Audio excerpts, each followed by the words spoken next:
Moto Müzika kanalından herkese merhabalar, hoş geldiniz. Bu bölümde kışın motosiklet kullanmakla ilgili önemli konulardan bahsedeceğim arkadaşlar. Nasıl saklamalıyız motorumuzu? Yola çıkmadan önce hangi hazırlıkları yapmalıyız? Neleri sıklıkla kontrol etmeliyiz gibi püf noktalardan bahsedeceğim. Lafı fazla uzatmadan şunu da hatırlatayım. Abone olmayı, yorum yapmayı, beğenmeyi, desteklemeyi unutmayın. Haydi başlayalım.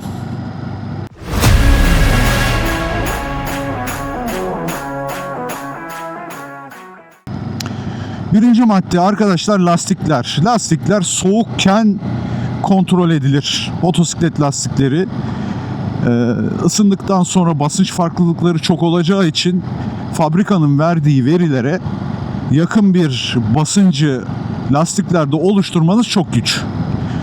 Şu an yanımda da var. Selenin altında taşıyorum. Herhangi bir aksiliğe karşı da elektronik pompa taşıyorum. Bunun elektronik olmayanını da taşıyabilirsiniz. O size kalmış bir şey. Ve lastiklerimi hep soğukken kontrol ederim. Yaz kış.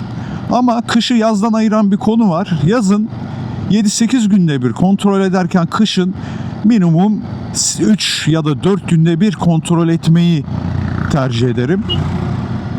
Sebebi şu: soğuktan dolayı lastik basınçları hemen eksilebiliyor. Lastik basıncını kontrol etmezsek ne olur diye soracak olursanız güvenli sürüşe direkt etki eder arkadaşlar. Fren mesafeniz uzar, yol tutuşunuz azalır. Kitapçığında motosikletin hangi PCI'ler söyleniyorsa özellikle kışın yola çıkmadan önce bunu kontrol etmek lazım. İkinci maddeye geçecek olursak, benim gibi zincirli bir motosiklet kullanıyorsanız kışın daha çok yağlamanızı öneririm. Mümkünse yapışkan özelliği olmayan gres yağlardan kullanın. Çünkü yapışkan özelliği olan genelde performans motosikletlerinde, racing motosikletlerde kullanılan yağlar kısa süreli ani hızlanmalarda, ani performanslarda, pist şartlarında kullanıldığı için biraz fazla yapışkan oluyor. Ama bizim gibi yollarda, arazi şartlarında zincirli motosiklet kullanıyorsanız, bu arada traktör camcam ne viraj aldı be. Gres özellikli yağ kullanmanızı tavsiye ederim. Çünkü toprak, kışın özellikle yollardaki tuz zincire yapışıp zımpara görevi görmesin. Niye sık temizlememiz gerekiyor kışın? Arkadaşlar çok ıslandığı ve teşekkürler. Çok ıslandığı için ve bu yerlere atılan tuzlar, solüsyonlar korozyon ve paslanma yaptığı için sık yağlamak, temizlemek çok önemli. Üçüncü madde, başıma gelen bir olaydan da bahsedeceğim bu maddeyle ilgili. Yağ viskozitesi. Benim bundan önce satmış olduğum Suzuki V-Strom'da havanın sıcaklığına göre, derecelerine göre yağ viskozitelerinden bahsediyordu. Yani şu an tam hatırlamıyorum ama yaz şartlarında 10-40, işte kış şartlarında 10-30, sallıyorum şu an, hani hatırlayamıyorum. Şimdi bu yağ viskozitesine göre, hava sıcaklığına göre belirtilen motosikletlerde eğer bu değişimi dikkate almazsanız benim başıma gelen sizin başınıza da gelebilir. Bundan yaklaşık 10 sene, 11 sene önce falan CBF1000'im vardı. Ankara'dayım. Bir sabah motosikletimi çalıştıracağım. Tabii o zamanlar çok bir bilgim yok. Sadece üstüne branda çekmişim. Brandayı kaldırdığımda motosikletin üstü böyle buz kaplıydı falan. Motosiklet bir türlü krankı çevirip de ilk bu hareketi veremedi. Basıyorum marşa yok. Basıyorum, akü bitti zannettik. Aküyü değiştirdik falan. Bir sürü uğraştık. Sonra anladık ki kitapçığa uygun bir yağ koymamışım. Hemen o kalın gelen yağı, donan yağı aldık. Kitapçıkta belirtilen yağı koyduk ve motosiklet çalıştı. Tabii bazı motosikletler var. VFR 800X Crossrunner gibi tek bir yağ viskozitesinden bahsediyor. Onunla ilgili de detaylı video çekmiştim. Kanalın hatta ilk videosu, onu da etiketlere bırakayım. Merak edenler varsa. Mümkünse yani o koyduğum yağ da o zamanlar yarı sentetikti. Sık değiştiririm ama yarı sentetik kullanayım gibi mantığa gitmiştim. Bu benim şahsi kanaatim. Tam sentetik olan yağlar daha çok dayanıklı oluyor. Özellikle motosiklet büyükse, büyük cc ise sıcağa ve soğuğa. Dördüncü madde arkadaşlar akü. Yani yazın bir ay motosikleti çalıştırmazsan gidip marşa bastığın zaman motosiklet çalışıyor. Ama kışın aküler daha çabuk boşalıyor arkadaşlar. Mümkün mertebe ya ben haftada bir kere motosikleti sürmeyecek olsam bile kısa bir tur atarım. Aküyü öldürmemeye çalışırım. Hep zinde tutmaya çalışırım. Bu çok önemli bir mevzu.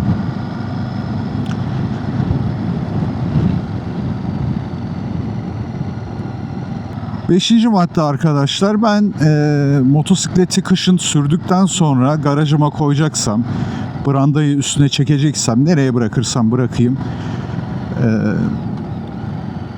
zamanında bir yerde okumuştum. Kışın motosikleti bıraktığınız zaman yarım deponun altında bırakmamaya çalışın. Çünkü deponun içerisinde yoğuşma olduğu bilgisi almıştım. Yani şimdiye kadar benzinle ilgili başıma bir dert geldi mi? Ama yani böyle benzin bitmeye yakın kışın hiç bırakmadım motosikleti. Ya bu adamların da bir bildiği vardır diyerekten. Beşinci maddede de buna değinmek istedim. Altıncı madde arkadaşlar. Ankara'da ben yaşadım. Böyle belediye tuzlama çalışması yapmış, solüsyon falan. Evet, yoldaki buzları falan eritmiş, çok güzel.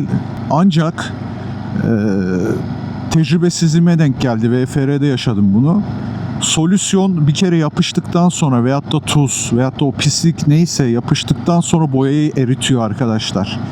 Hele ki siyah jantlı bir motosikletiniz varsa, şasesi siyahsa, mümkün mertebe bu grenajlara da zarar veriyor. Mümkün mertebe sürüş yaptıktan sonra garaja çekmeden önce motosiklet soğuduktan sonra motosikletin alt taraflarına, yürüyen parçalarına bir su tutun, o tuzu akıtın arkadaşlar. Daha sonra geri dönülemez şeyler oluyor. Yani boyasanız olmaz, temizleseniz çıkmaz. Böyle leke leke çok kötü oluyor. Buna azami derecede dikkat göstermenizi tavsiye ederim. Tamam, sürüşü yaptık, geldik. Motosikletimizi yıkadık. Benim gibi eğer tam kapalı garajda değil, branda altında falan saklıyorsanız benim size tavsiyem, brandayı çektikten sonra motosikleti sıcak tutacak ve nemi alacak bir örtü örtmeniz. Şöyle depo üstüne olabilir, motor bloğu ve göstergelerin üstüne denk gelecek olabilir. Kullanmadığınız bir battaniye olabilir. Çünkü gece çok soğuk oluyor. Gündüz hava biraz ısınıyor. Motosikletin üstünde nem parçacıkları kalmaması lazım. Nemlenmemesi lazım. Oksitlenmemesi lazım. Brandanız zaten alttan hava alıyor ama örttüğünüz yerler çok nemleniyor. Bunu bu şekilde çözebilirsiniz. Kapalı garajı olan arkadaşlara da şunu tavsiye edeyim. Branda çekmeden bırakmayın arkadaşlar. Her zaman yaz kış en azından kapalı garaja da soksanız branda çekmenizi öneririm. Şuradan bir manzara göstereyim size.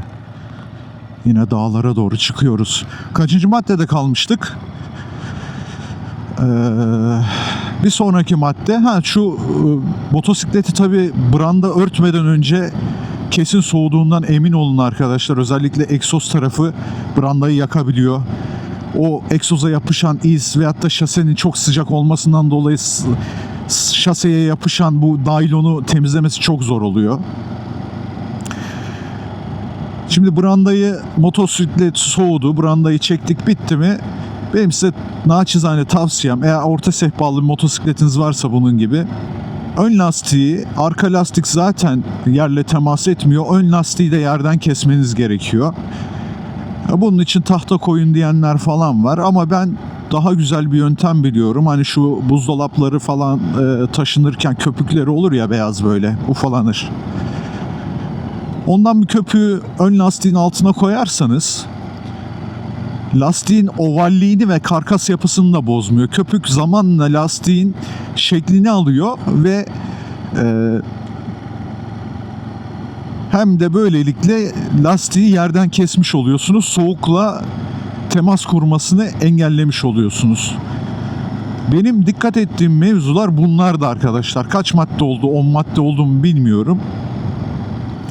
Yani aklıma gelenleri burada doğaçlama söylemeye çalıştım. Biliyorsunuz bizim kanalımızda böyle motosiklet giderken arkasından bir seslendirme yapmıyorum. Doğal olarak neyse aklıma ne geliyorsa onları konuşuyorum. Sizlerin de tecrübeleri varsa yorumlarda paylaşmasını çok isterim. Bu videoyu izleyen arkadaşlarımız o yorumlardan da bilgi edinebilir. Birbirimize destek oluruz böylelikle. Abone olmayı, yorum yapmayı, desteklemeyi unutmayın arkadaşlar. Motosikletle kalın, hoşça kalın.